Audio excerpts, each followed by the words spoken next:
বাংলাদেশের স্বরাষ্ট্র মন্ত্রণালয় থেকে বিদায় নেয়ার আগে কি একটি রাজনৈতিক টাইম বোমা রেখে গেলেন সালাউদ্দিন আহমেদ, প্রাক্তন স্বরাষ্ট্রমন্ত্রী বাংলাদেশের। ঢাকার নির্ভরযোগ্য সূত্রের দাবি, দায়িত্ব ছাড়ার আগে দেশের পুলিশ প্রশাসনের নিচুতলা পর্যন্ত একটা বার্তা পাঠিয়ে দেয়া হয়েছে সালাউদ্দিন আহমেদের তরফ থেকে, তার মন্ত্রক থেকে। সেই বার্তাটিতে বলা হয়েছে, আওয়ামী লীগের সক্রিয় কর্মীদের চিহ্নিত করো, ধরো এবং জেল ভরো। এটি যদি কেবল আইন ভঙ্গকারীদের বিরুদ্ধে ব্যবস্থা নেওয়ার নির্দেশ হতো তাহলে প্রশ্ন ওঠার বিশেষ কারণ ছিল না। কিন্তু অভিযোগ হচ্ছে, অপরাধের নির্দিষ্ট প্রমাণ নয়, তার রাজনৈতিক পরিচয়ই অনেক ক্ষেত্রে গ্রেপ্তারের প্রধান মাপকাঠি হয়ে উঠতে পারে।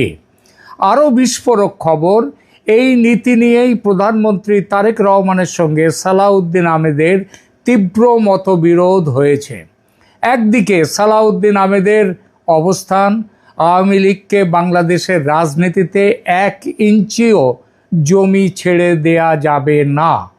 অন্যদিকে তারেক রহমান বুঝতে শুরু করেছেন, বাংলাদেশে আগামী 5 বছর স্থিতিশীলভাবে সরকার চালাতে হলে শুধু জামায়াত, এনসিপি কিংবা বিএনপির অভ্যন্তরীণ সমীকরণ সামলালেই হবে না, ভারত এবং আমেরিকার কৌশলগত উদ্বেগকেও গুরুত্ব দিতে হবে। যে উদ্বেগের কথা জানিয়ে গেছেন কয়েকদিন আগে ঢাকায় গিয়ে সার্জিও গোর, এবং তারপরে ভারত থেকে এসছেন সেখানকার রয়ের প্রধান পরাগ জৈন এবং তার সঙ্গে কিছু অফিসার, এবং শুধু তাই না, তারেক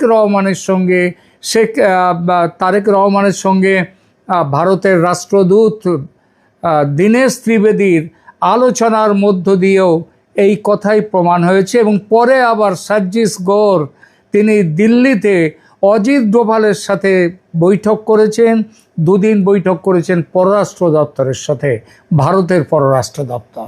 আর এই সব সমীকরণের কেন্দ্রবিন্দুতে এখন একটি নাম, শেখ হাসিনা। তাহলে কি স্বরাষ্ট্র মন্ত্রণালয় থেকে সালাউদ্দিন আহমেদকে সরিয়ে দেয়া নিছক প্রশাসনিক রদবদল নয়? এর পেছনে কি লুকিয়ে রয়েছে বাংলাদেশের ভবিষ্যৎ রাজনৈতিক পথ নিয়ে তারেক ও সালাউদ্দিনের মধ্যে মৌলিক সংঘাত? চলুন বিষয়টি ধাপে ধাপে বোঝার চেষ্টা করি। প্রকাশ্যে যে দেখা যাচ্ছে যে বিষয়গুলি, অর্থাৎ যাচাইযোগ্য ঘটনাগুলি দেখে নেওয়া যাক। আগস্টের শুরুতেই সালাউদ্দিন আহমেদ জানিয়েছিলেন, নিষিদ্ধ আওয়ামী লীগের সম্ভাব্য তৎপরতার কারণে সারা দেশের পুলিশকে সতর্ক রাখা হয়েছে। 2রা আগস্ট এইটা তিনি খবরটা পাঠান। অথচ তার পরের দিনই তিনি বলেন, 5 আগস্টকে কেন্দ্র করে নাশকতা করার মতো সাংগঠনিক ক্ষমতা আওয়ামী লীগের আর নেই। অর্থাৎ একদিকে তিনি বললেন আওয়ামী লীগ রাজনৈতিকভাবে ধ্বংস হয়ে গেছে, তার জানাজা হয়ে গেছে। অন্যদিকে সেই ধ্বংস হয়ে যাওয়া দলকে আটকাতে গোটা পুলিশ প্রশাসনকে তিনি সতর্ক করে দিচ্ছেন। কি অদ্ভুত বৈপরীত্য! এরপর শেখ হাসিনার দেশে ফেরার ঘোষণা সামনে আসতেই সালাউদ্দিন আরও কঠোর ভাষা ব্যবহার করেন। তার বক্তব্যের সার কথা ছিল, আওয়ামী লীগ শেষ, দলটি দিল্লিতে সমাধিত এবং বাংলাদেশের মানুষ শেখ হাসিনাকে রাজনীতিতে ফিরতে দেবে না। তিনি ভারতকে হাসিনা কার্ড খেলার অভিযোগেও অভিযুক্ত করেন। কিন্তু অদ্ভুত ব্যাপার হচ্ছে, ঠিক সেই একই সময়ে প্রধানমন্ত্রী তারেক রহমান ভারতীয় হাই কমিশনার দীনেশ ত্রিবেদীর সঙ্গে আবার তিনি মিটিংয়ে বসছেন। তার মানে দেখা গেল যে সব পুলিশ ফাঁড়িতে আওয়ামী লীগ কর্মীদের গ্রেপ্তারের নির্দেশ, তারেক সালাউদ্দিন ঝগড়া এবং ভারত আমেরিকার চাপ, এই 3টি বিষয় স্বাধীনভাবে প্রমাণিত নয়। তাই ভাষায় আমরা বলেছি সূত্রের দাবি, কারণ এই বিষয়টা একেবারে কার্পেটের নিচে রেখে দেওয়া হয়েছে, কিন্তু কার্পেটের নিচে ঢুকিয়ে রাখলেই যে খবরগুলো মিথ্যে হয়ে যায় তা তো নয়। সুতরাং এটাই হচ্ছে যাওয়ার আগে তারেক রহমানের সরকারের কাছে স্বরাষ্ট্রমন্ত্রী হিসেবে একটি বড় চাল দিয়ে চলে গেলেন সালাউদ্দিন আহমেদ। তিনি অন্য ডিপার্টমেন্টে চলে গেছেন। আপাত দৃষ্টিতে দেখুন, এটা মন্ত্রিসভার একটা সাধারণ রদবদল। একজন মন্ত্রী এক দপ্তর থেকে অন্য দপ্তরে যাচ্ছেন, এর মধ্যে অস্বাভাবিক কিছুই নেই। কিন্তু বাংলাদেশের ক্ষমতার অলিন্দ থেকে যে খবর পাওয়া যাচ্ছে তা যদি সত্যি হয়, তাহলে ঘটনাটি নিছক প্রশাসনিক রদবদল নয়, এর পেছনে আছে শেখ হাসিনার সম্ভাব্য প্রত্যাবর্তন, আওয়ামী লীগের রাজনৈতিক ভবিষ্যৎ এবং প্রধানমন্ত্রী তারেক রহমানের ক্ষমতায় টিকে থাকার কৌশল নিয়ে এক গভীর সংঘাত বিএনপির দলের মধ্যেই। নির্ভরযোগ্য সূত্রের দাবি, স্বরাষ্ট্র মন্ত্রণালয় ছাড়ার আগে সালাউদ্দিন আহমেদ দেশের বিভিন্ন পুলিশ ইউনিট ও ফাঁড়িতে নির্দেশ দিয়ে গিয়েছেন, আওয়ামী লীগের সক্রিয় কর্মীদের খুঁজে বার করো, গ্রেপ্তার করো এবং জেল ভরো। আর এই নির্দেশ নিয়েই প্রধানমন্ত্রী তারেক রহমানের সঙ্গে তার রীতিমতো উত্তপ্ত বাক্য বিনিময় হয়েছে, যেটাকে সাধারণ ভাষায় বলা যায় ঝগড়া। যে সালাউদ্দিন আহমেদ নিজেকে ডেপুটি প্রাইম মিনিস্টার এবং প্রধানমন্ত্রীর পর সবথেকে গুরুত্বপূর্ণ মন্ত্রী মনে করতেন এবং সেটা তিনি বলতেনও, প্রচারও করতেন, সেই বিষয়টি একেবারে ঘেঁটে গেছে। আজকের আলোচনার সবচেয়ে গুরুত্বপূর্ণ প্রশ্ন তাই তিনটি। সালাউদ্দিন আহমেদ কি সত্যিই বিদায়ের আগে শেষ খেলাটি খেলে গেলেন? তারেক রহমান কেন আওয়ামী লীগকে পুরোপুরি ধ্বংস করার বদলে কিছুটা রাজনৈতিক জায়গা বা স্পেস দিতে চাইছেন? এবং শেখ হাসিনার দেশে ফেরার সম্ভাবনার সঙ্গে এই সংঘাতের সম্পর্ক ঠিক কোথায়? প্রথমে একটা সতর্কতা দিয়ে রাখি, পুলিশকে দেয়া কথিত গোপন নির্দেশের কপি আমি পাইনি, কিন্তু তারেক সালাউদ্দিনের ব্যক্তিগত ঝগড়ার কোনো সরকারি নথি সেটাও এখনও প্রকাশ্যে আসেনি। ফলে এগুলোকে প্রমাণিত সরকারি তথ্য যদি কেউ না বলতে চান, আমার তাতে আপত্তি নেই। আমরা কিন্তু তথ্যটি সূত্রের দাবি হিসেবে, নির্ভরযোগ্য সূত্রের দাবি হিসেবে গ্রহণ করে তার রাজনৈতিক তাৎপর্য বিশ্লেষণ করছি। তবে প্রকাশ্য ঘটনা প্রবাহের সঙ্গে এই সূত্রের বক্তব্যের বেশ কিছু অদ্ভুত মিল রয়েছে। দেখুন, আগেই বলেছি 2রা আগস্ট সালাউদ্দিন আহমেদ প্রকাশ্যে বলেছিলেন নিষিদ্ধ আওয়ামী লীগের সম্ভাব্য তৎপরতার খবর পেয়ে সারা দেশের পুলিশকে সতর্ক করা হয়েছে। কবে বলেছিলেন? 2রা আগস্ট। পরের দিন তিনি আবার বলেন আওয়ামী লীগের বড় ধরনের নাশকতা ঘটনার ক্ষমতা আর নেই। অর্থাৎ একদিকে তিনি দলটিকে রাজনৈতিকভাবে মৃত বলছেন, অন্যদিকে পুলিশকে সর্বোচ্চ সতর্কতায় রাখছেন। আর শেখ হাসিনা দিল্লি থেকে দেশে ফেরার ঘোষণা দেওয়ার পর সালাউদ্দিনের ভাষা আরও কঠোর হয়ে যায়। তিনি বলেন আওয়ামী লীগ রাজনৈতিকভাবে ধ্বংস হয়ে গেছে, দলটি দিল্লিতে সমাধিস্থ হয়েছে এবং বাংলাদেশের মানুষ তাকে আর রাজনীতিতে ফিরতে দেবে না। ভারতের বিরুদ্ধেও তিনি অভিযোগ করেন দিল্লি একদিকে বাংলাদেশের সঙ্গে বন্ধুত্বের কথা বলছে, অন্যদিকে হাসিনা কাঠ খেলছে। এই বক্তব্যগুলো কেবল একজন স্বরাষ্ট্রমন্ত্রীর প্রশাসনিক মন্তব্য ছিল না, এগুলো ছিল একটি স্পষ্ট রাজনৈতিক অবস্থান। এবং সেই অবস্থানটি হলো শেখ হাসিনার প্রত্যাবর্তন হতে দেওয়া যাবে না, আওয়ামী লীগকে কোনো জায়গা ছাড়া যাবে না এবং দলটির মাঠ পর্যায়ের সংগঠনকে মাথা তুলতে দেওয়া হবে না। অন্যদিকে এর উল্টো পথে, উল্টো প্রান্তে দাঁড়িয়ে আছেন প্রধানমন্ত্রী তারেক রহমান।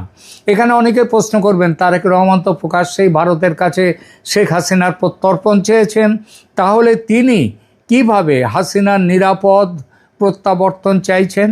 উত্তরটি বাংলাদেশের প্রকাশ্য কূটনীতি এবং পর্দার আড়ালের বিশ্ব রাজনৈতিক কৌশলের, ভূ রাজনৈতিক কৌশলের পার্থক্যের মধ্যে লুকিয়ে আছে।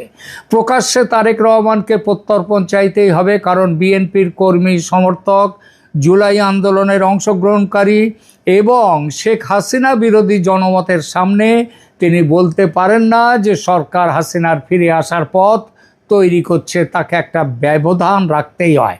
কিন্তু প্রত্যর্পণের দাবি এবং নিয়ন্ত্রিত প্রত্যাবর্তন দুটো এক জিনিস নয়।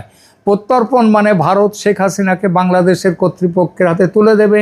অন্যদিকে স্বেচ্ছায় প্রত্যাবর্তনের অর্থ হলো শেখ হাসিনা নিজের সিদ্ধান্তে দেশে ফিরবেন এবং বাংলাদেশের সরকারকে তার নিরাপত্তা, আদালতে আত্মসমর্পণ, বিচার, কারাবাস সব কিছুর আইনসম্মত বন্দোবস্ত করতে হবে। শেখ হাসিনা নিজে ডিসেম্বরের মধ্যে বাংলাদেশে ফেরার ইচ্ছা প্রকাশ করেছেন, কিন্তু আমাদের ধারণা আগস্টে যখন তারেক রহমান ব্রিক্স সম্মেলনের আগেই দিল্লিতে আসছেন, প্রধানমন্ত্রী নরেন্দ্র মোদীর সাথে কথা বলছেন এবং ব্রিক্স সম্মেলনে অংশ না নিয়েই তিনি আবার ফিরে যাচ্ছেন। আর শেখ হাসিনা কিন্তু ডিসেম্বরের মধ্যে বলেছেন, কিন্তু তিনি সেপ্টেম্বরেই ফিরবেন, এমন খবরও অত্যন্ত ঘনিষ্ঠ এবং গোপন সূত্র থেকে আমাদের কাছে এসছে। একই সঙ্গে শেখ হাসিনা আওয়ামী লীগের ওপর থেকে নিষেধাজ্ঞা প্রত্যাহার, রাজনৈতিক বন্দীদের মুক্তি এবং তার বিরুদ্ধে দায়ের করা মামলাগুলোর নিরপেক্ষ বিচার দাবি করেছেন। তার ঘোষণা আন্তর্জাতিক সংবাদ মাধ্যমেও এসেছে যথেষ্ট গুরুত্বের সঙ্গে। অর্থাৎ হাসিনা প্রসঙ্গটি এখন আর শুধু ভারত ও বাংলাদেশের মধ্যে প্রত্যর্পণের বিষয় নয়, এটি বাংলাদেশের অভ্যন্তরীণ স্থিতিশীলতার প্রশ্ন হয়ে উঠেছে। তারেক রহমান বুঝতে পারছেন শেখ হাসিনাকে অনির্দিষ্টকাল ভারতের মাটিতে রেখে বাংলাদেশের রাজনীতিকে স্থিতিশীল করা যাবে না, বাংলাদেশ বাঁচতেও পারবে না ভারতের সাহায্য ছাড়া। কারণ দিল্লিতে অবস্থান করেও শেখ হাসিনা রাজনৈতিক বার্তা দিতে পারেন, আওয়ামী লীগের ছড়িয়ে ছিটিয়ে থাকা সংগঠনকে সক্রিয় করতে পারেন, বাংলাদেশের ওপর আন্তর্জাতিক চাপ বাড়াতে পারেন, ভারত বাংলাদেশ সম্পর্কেও প্রতিনিয়ত নতুন উত্তেজনা তৈরি হতে পারে। কিন্তু তিনি যদি দেশে ফেরেন তাহলে তাকে একটা দৃশ্যমান আইনগত কাঠামোর মধ্যে রাখা সম্ভব। আদালত ঠিক করবে তিনি জামিন পাবেন, বন্দী থাকবেন না অন্য কোনো আইনি সুবিধা পাবেন। সরকার বলতে পারবে সিদ্ধান্তটি রাজনৈতিক প্রতিহিংসার নয়, আদালতের। তারেক রহমানের সামনে দ্বিতীয় বড় হিসাব ভারত। বাংলাদেশের অর্থনীতি, সীমান্ত, বিদ্যুৎ, জ্বালানি, যোগাযোগ, আঞ্চলিক নিরাপত্তায় ভারতের ভূমিকা অস্বীকার করার কোনো সুযোগ নেই। ভারতের সঙ্গে স্থায়ী সংঘাত রেখে 5 বছর নির্বিঘ্নে সরকার চালানো অত্যন্ত কঠিন। 10 আগস্ট ভারতীয় হাই কমিশনার দীনেশ ত্রিবেদীর সঙ্গে বৈঠকে তারেক রহমান নিজেই দুই দেশের সম্পর্ক উন্নয়নের জন্য একটি অনুকূল পরিবেশ তৈরির প্রয়োজনীয়তার কথা বলেছেন, একথা ঘোষণা করেছেন দীনেশ ত্রিবেদী স্বয়ং। একই বৈঠকে বাংলাদেশ হাসিনার প্রত্যর্পণের দাবি তুলেছে। অর্থাৎ তারেক রহমান একই সঙ্গে চাপ এবং সম্পর্ক মেরামত দুই পথেই হাঁটছেন, আর এটাই হলো বাস্তব রাজনীতি। তারেক রহমান ভারতকে বলতে চাইছেন, আমরা আমাদের আইনি অবস্থান থেকে প্রত্যর্পণ চাইছি, কিন্তু ভারতের সঙ্গে সম্পর্ক ভাঙতে চাইছি না। আর ভারতের সম্ভাব্য উদ্বেগটিও পরিষ্কার, দিল্লি নিশ্চয়ই চাইবে না শেখ হাসিনা বাংলাদেশে ফিরে গণপিটুনি, রহস্যজনক হামলা অথবা বিচার বহির্ভূত হত্যার শিকার হন। কারণ তিনি দীর্ঘদিন ভারতের ঘনিষ্ঠ সহযোগী ছিলেন। তার নিরাপত্তার প্রশ্নে কোনো বড় বিপর্যয় ঘটলে তার রাজনৈতিক ও কূটনৈতিক দায় ভারতের ওপরে এসে পড়বে। আমেরিকার ক্ষেত্রেও মূল বিষয়টি সম্ভবত শেখ হাসিনার প্রতি ব্যক্তিগত ভালোবাসা নয়, তাদের চিন্তা বাংলাদেশের রাজনৈতিক স্থিতিশীলতা, মানবাধিকার, বিশ্বাসযোগ্য বিচার ব্যবস্থা এবং বাংলাদেশে চীনের প্রভাবকে সংকুচিত করা, চীনের প্রভাবকে বন্ধ রাখা। আওয়ামী লীগের লক্ষ লক্ষ সমর্থককে যদি অনির্দিষ্টকাল রাজনৈতিক প্রক্রিয়ার বাইরে রাখা হয়, নির্বিচারে গ্রেপ্তার করা হয় এবং বিরোধী মত প্রকাশের সমস্ত পথ বন্ধ করা হয়, তাহলে বাংলাদেশের গণতান্ত্রিক গ্রহণযোগ্যতা নিয়ে প্রশ্ন উঠবে সারা বিশ্বে। তবে ভারত ও আমেরিকা তারেক রহমানকে নির্দিষ্টভাবে কী নির্দেশ দিয়েছে তার কোনো প্রকাশ্য প্রমাণ এখনও নেই। এটি কূটনৈতিক সূত্র নির্ভর দাবি, কিন্তু ঢাকা, দিল্লি এবং ওয়াশিংটনের স্বার্থ বিচার করলে একটি অংশগ্রহণমূলক ও নিয়ন্ত্রিত রাজনৈতিক সমাধানের পক্ষে তাদের অবস্থান থাকা অস্বাভাবিক নয়। আর ঠিক এই জায়গাতেই সালাউদ্দিন আহমেদের সঙ্গে তারেক রহমানের মতবিরোধ তৈরি হয়েছে। সালাউদ্দিন আহমেদ শুধু বিএনপির একজন নেতা নন, শেখ হাসিনা সরকারের আমলে তিনি গুম হওয়ার অভিযোগ করেছিলেন। 2015 সালে ঢাকায় নিখোঁজ হওয়ার পর তাকে ভারতের শিলংয়ে খুঁজে পাওয়া যায়। দীর্ঘ সময় তাকে বাংলাদেশ থেকে দূরে থাকতে হয়েছিল। ফলে আওয়ামী লীগ সম্পর্কে তার অবস্থান শুধু রাজনৈতিক নয়, গভীরভাবে ব্যক্তিগতও হতে পারে। তার দৃষ্টিতে আওয়ামী লীগকে জায়গা দেয়া মানে হয়তো সেই শক্তিকেই পুনরুজ্জীবিত করা যাদের শাসন আমলে তিনি নিজে নির্যাতিত হয়েছেন বলে তিনি স্বয়ং অভিযোগ করেন। কিন্তু একজন স্বরাষ্ট্রমন্ত্রীর ব্যক্তিগত অভিজ্ঞতা এবং একজন প্রধানমন্ত্রীর রাষ্ট্র পরিচালনার হিসাব এক নয়, এক হতে পারে না। সালাউদ্দিন হয়তো অতীতের বিচার চান, আর তারেক রহমানকে ভাবতে হচ্ছে ভবিষ্যৎ নিয়ে, আগামী 5 বছর নিয়ে। সালাউদ্দিনের কাছে আওয়ামী লীগ একটি পরাজিত শত্রু, তারেকের কাছে আওয়ামী লীগ একই সঙ্গে শত্রু, একটি বড় সামাজিক বাস্তবতা এবং আন্তর্জাতিক দর কষাকষির বিষয়। এখন যদি সত্যিই স্বরাষ্ট্র মন্ত্রণালয় ছাড়ার মুহূর্তে সালাউদ্দিন ব্যাপক গ্রেপ্তারের নির্দেশ দিয়ে থাকেন আওয়ামী লীগ কর্মীদের, তাহলে তার সম্ভাব্য উদ্দেশ্য কি হতে পারে? প্রথমত, শেখ হাসিনার প্রত্যাবর্তনের আগে আওয়ামী লীগের মাঠ পর্যায়ের সংগঠনকে তিনি ভেঙে দিতে চাইছেন। এটা বিএনপির মধ্যেও তার একটা গোষ্ঠী আছে যারা এটা মনে করেন, যাতে শেখ হাসিনা দেশে ফিরলেও তাকে ঘিরে বড় রাজনৈতিক জমায়েত বা আন্দোলন তৈরি না হয়। দ্বিতীয়ত, পুলিশ ও প্রশাসনের মধ্যে সালাউদ্দিনের নিজস্ব নীতির ধারাবাহিকতা বজায় রাখা। মন্ত্রী বদলে গেলেও তার দেয়া নির্দেশ অন্তত কিছুদিন পর্যন্ত কার্যকর থাকে।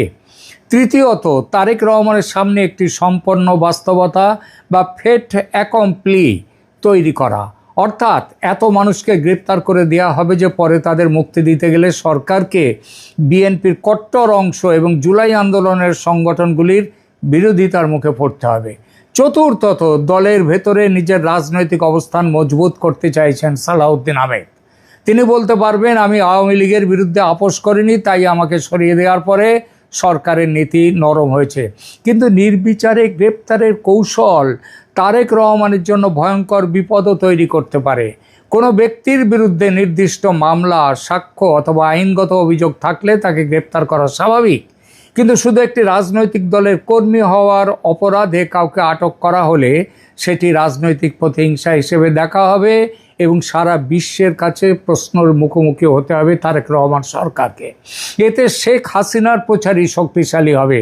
তিনি বলতে পারবেন, সরকার আওয়ামী লীগকে রাজনৈতিকভাবে মোকাবিলা করতে পারছে না, তাই পুলিশ দিয়ে দলটিকে নিশ্চিহ্ন করতে চাইছে। ভারত ও পশ্চিমী দেশগুলোর কাছেও তারেক সরকারের ভাবমূর্তি ভয়ঙ্করভাবে ক্ষতিগ্রস্ত হবে। মানবাধিকার সংগঠনগুলি গণগ্রেপ্তার, গুম, হেফাজতে নির্যাতন অথবা বিরোধীদের বিরুদ্ধে সাজানো মামলার অভিযোগ তুলবেই। সবচেয়ে বড় কথা, প্রতিশোধের রাজনীতি নতুন প্রতিশোধের জন্ম দেয়।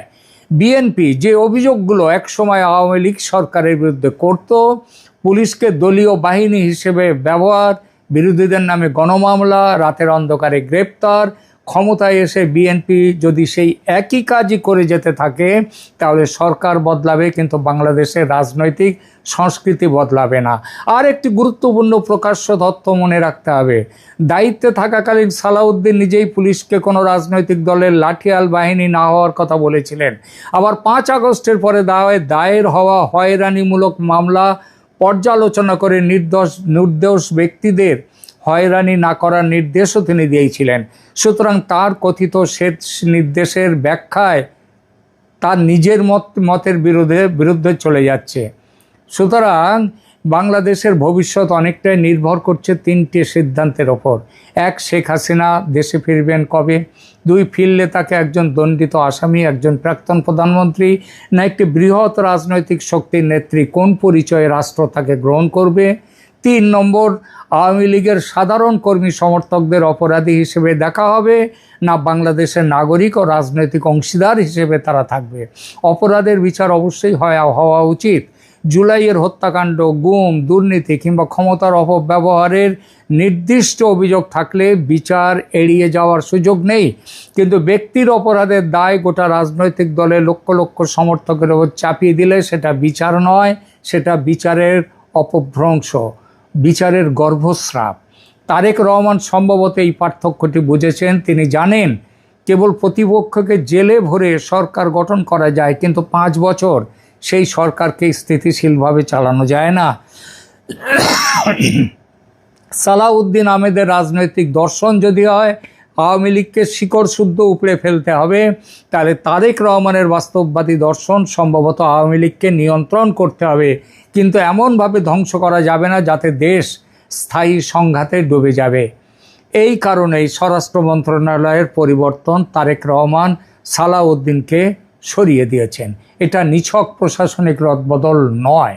সালাউদ্দিন তিনি সত্যিই তার এই নির্দেশটা কতদূর গ্রাহ্য হবে, আগামী কয়েকদিনে যদি আওয়ামী লীগ কর্মীদের গণগ্রেপ্তার বাড়ে তাহলে বুঝতে হবে বিদায়ী স্বরাষ্ট্রমন্ত্রীর কথিত নির্দেশ মাঠে কার্যকর হচ্ছে। আর যদি নতুন স্বরাষ্ট্রমন্ত্রী গ্রেপ্তারে লাগাম পরিয়ে দেন, পুরনো মামলা পর্যালোচনা করেন এবং নিরপরাধ কর্মীদের মুক্তির উদ্যোগ নেন, তাহলে পরিষ্কার হবে যে তারেক রহমান সত্যি একটি ভিন্ন রাজনৈতিক পথে হাঁটতে চাইছেন। বাংলাদেশে এই লড়াই এখন আর শুধু আওয়ামী লীগ বনাম বিএনপি নয়, এটা প্রতিশোধ বনাম বাস্তববাদ, অতীতের ক্ষোভ বনাম ভবিষ্যতের স্থিতিশীলতা এবং দলীয় আধিপত্য বনাম অন্তর্ভুক্তিমূলক রাজনীতির লড়াই। এখন এই পর্যন্ত আর উত্তর কি আছে এখানটায়? প্রিয় দর্শক, আপনারা আপনাদের কি মতামত এই বিষয়ে সেটা জানান এবং ভালো লাগলে লাইক দিন, শেয়ার করুন এবং অবশ্যই চ্যানেল সাবস্ক্রাইব করে পাশে থাকুন। ধন্যবাদ।